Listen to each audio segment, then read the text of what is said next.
Jangan main hukum. Urusan Allah, urusan Allah. Surga, ampunan dosa, masalah dosa. Semua kita punya dosa, semua kita punya aib.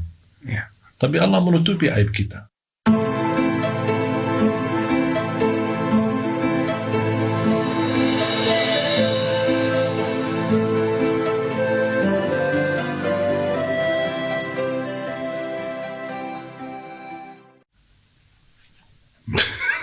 Dan saya punya prinsip.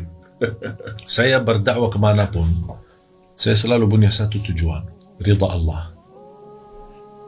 Jamaah senang, tidak senang, suka, tidak suka, bukan target saya. Lalu targetnya sih? Ridha Allah. Ridha Allah.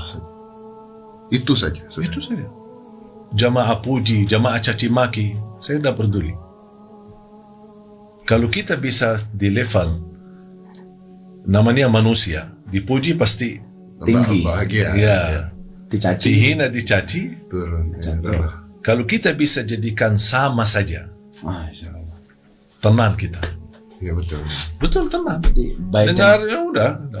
Kalau dipuji, alhamdulillah, nikmat dari Allah. Allah yang menggerakkan lidah mereka memuji saya. Kalau dimaki, Dimaki, Allah takdirkan ujian. Udah selesai. Tidak ada satu kata keluar dari mulut orang kalau belum diizinkan oleh Allah. Kita harus bisa belajar pasrah diri kepada Allah. Jangan kita hanya berbicara seperti di iftitah kita. Salat. Qul inna salati wa nusuki wa mahyaya wa mamati lillah. Mana buktinya?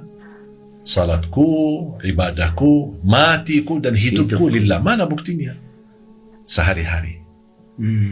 Sehari-hari beraktivitas, di situ terlihat bukti. Allah tidak menerima dari ucapan saja. Banyak orang berkata, aku cinta Nabi Muhammad, tapi coba kita lihat perilakunya Nabi Muhammad tidak. Tidak cukup orang berbicara. Kita mohon maaf pintar berbicara, pandai berbicara, bisa mengambil kalimat yang terbagus, kalimat yang terindah. Tapi kalau perilaku kita tidak pas, perilaku kita tidak baik, buat apa? makanya saya berusaha terus. Kalau ada salah, saya dapat misal masukan dari Kiai Habib atau siapa, saya tidak ada rasa malu untuk segera minta maaf. Kalau ada orang memberi nasihat, kadang-kadang kita melihat cara orang. Sekarang saya melihat Mas Dedi ada misal sebuah kesalahan. Kalau saya datang, niat saya menegur kesalahan, itu sudah salah. Itu sudah salah. Kalau sudah menganggap diri menegur kesalahan orang, berarti kita merasa diri lebih mulia daripada dia. Jadi harusnya gimana? Kita memberikan nasihat. Saya sebenarnya melihat Mas Dedi bagus, baik. Cuman Nampaknya kalau bisa jangan seperti ini lebih baik.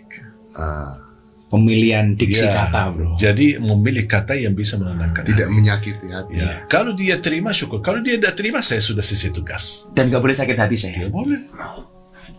Bukan tugas saya harus Mas Dedi ikut saya. Itu bukan tugas saya. Tugas saya menyampaikan.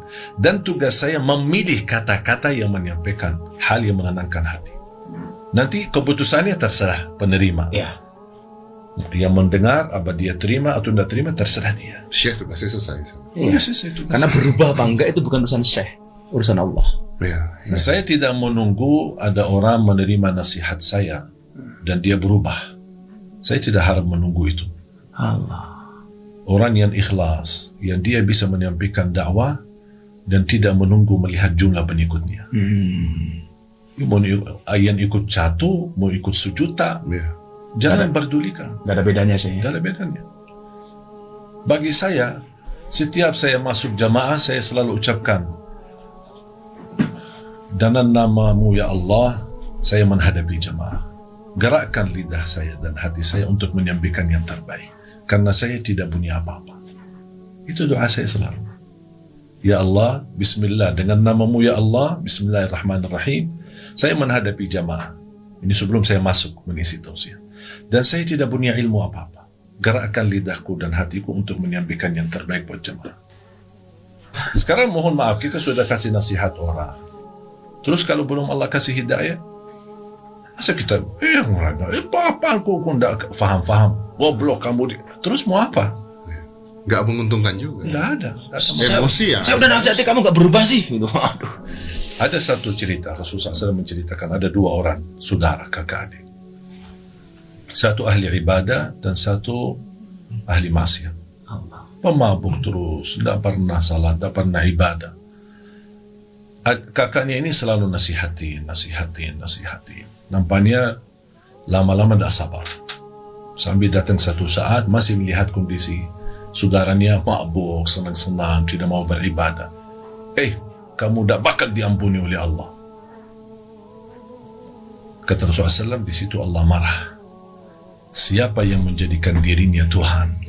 Dia bukan hakim. Ya. Kata Allah, aku ampuni dosanya dan aku hapuskan kebaikanmu. Jangan main hukum. Urusan Allah. Surga, ampunan dosa, masalah dosa. Semua kita punya dosa, semua kita punya aib. Ya.